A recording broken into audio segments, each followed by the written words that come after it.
I'm Robert Cosi. I'm the publisher of Canadian Contractor, and I'm here with Andrie Sosnovsky, and he is the owner of Sosna Inc. And you are a significant renovator in the Vaughan area, or your office is in Vaughan, is that correct? Yep. Okay, but you renovate all across the GTA, or what's your market?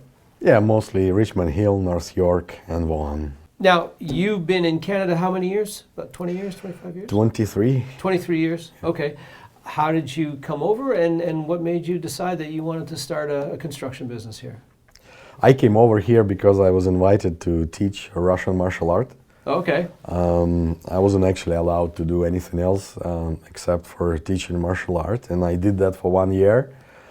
And coming from I got to ask, Russian martial arts, is that like more dangerous than normal martial arts? Or why in that in particular? Like who? It's hard to say. It's called Sambo, and back in those days when UFC started, there was a Russian guy who became a champion of UFC, and there was a lot of interest, especially in Western countries, what it is about, this military-style Russian martial art.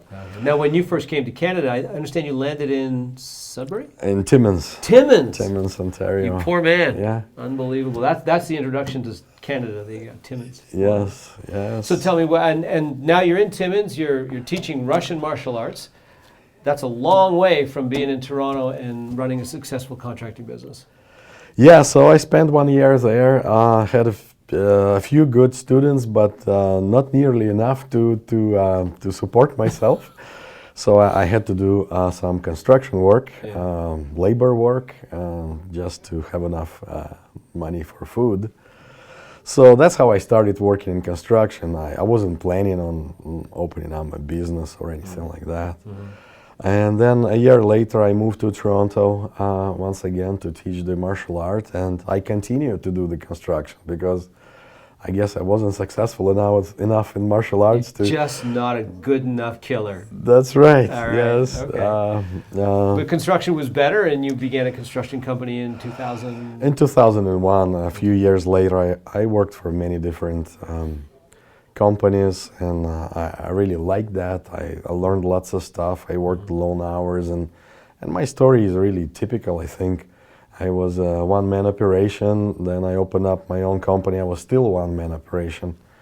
But as I would get better and better at it, I would hire my first helper, and then the second helper, and the third helper, and so on and so forth. And a time came when I realized that I either have to be putting screws in the drywall with a screw gun or using my phone, but I cannot do both anymore. Right. Yeah, it's difficult, isn't it? You gotta, I can understand right. that. So well, now your company is you're doing very well now. I understand. How many employees do you have? 15. 15 employees. Most of them, if I'm not correct, most of them are Russian. Well, they're not Russian, but they're from post-Soviet Union countries. Okay. So we got Ukrainians, we got Belarus, we got Russians, we got people from Kazakhstan. Yeah. And we do have two ladies, Canadian ladies, one of them, two designers. I came to visit your offices once, and I think there were a couple of people that didn't speak any English. Did you? And when you went to market, I mean, was that an issue? Was there a cultural barrier? Was there an ethnic or whatever kind of a language barrier, presumably, that you had to deal with? Because I don't know. Did you end up starting off by serving the Russian community here, or at least the Eastern European community here in Toronto? No, not at all. In fact, and it's interesting even to me. It's sort of enigma. I don't know why, but over the course of 18 years of my company, I can count how many Russian-speaking clients I've had. Yeah. It's just a few, maybe 3, 5 over these years. We always worked with Canadians. Field workers who do the labor part, they don't typically interact with clients, and so there's no issue here. Typically, our site leaders, our project managers, our designers, they all speak English well. Sure. And I think the biggest challenge in all of this was for me.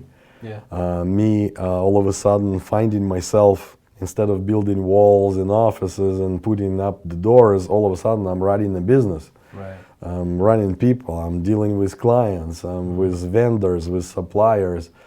And the most difficult part for me was to learn the mentality of Canadians.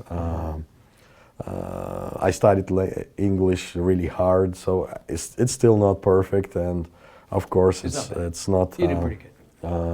Yeah. As to the workers, they do the job well. You know, they work with their hands, and I don't see any ever having any issues. Now you've been at it for a while. What suits you best about the process and about being a leader in a construction company? What suits your character best?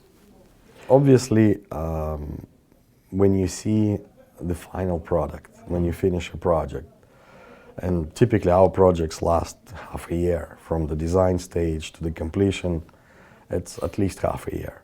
So it's a long time, a lot of people involved, a lot of brainstorm, a lot of collaboration. And then you see the final result, and you see happy smiles on your clients' faces. I mean, that's priceless. This is awesome. You feel very good that you can impact somebody's life like that, change their lifestyle and turn their house into their home. This is priceless. That's, I would say, one thing that I like about my business. Another thing is that I look at my business not just a means to survive or to earn the living, but working with my people, with my teammates. I am very proud of all of my teammates and my team. They're wonderful people, and we try, myself and them, we try to learn every day. We try to improve. We do different things. We read books together and we brainstorm. And to me, what makes it interesting is that our business is always evolving, always transforming into something new, and I don't ever want to stop. And it's a pleasure to see how people over the years in my team, they become better professionals, they become more confident, they get a better life in Canada doing that. And it's amazing to see that me being the owner, I can impact people's lives. You have the opportunity to actually be a part of that growth, a part of that improvement. Yeah, and not only my clients, but my teammates, and that's amazing. I love that. Thanks very much for coming in, Andrie. You're welcome. Appreciate it.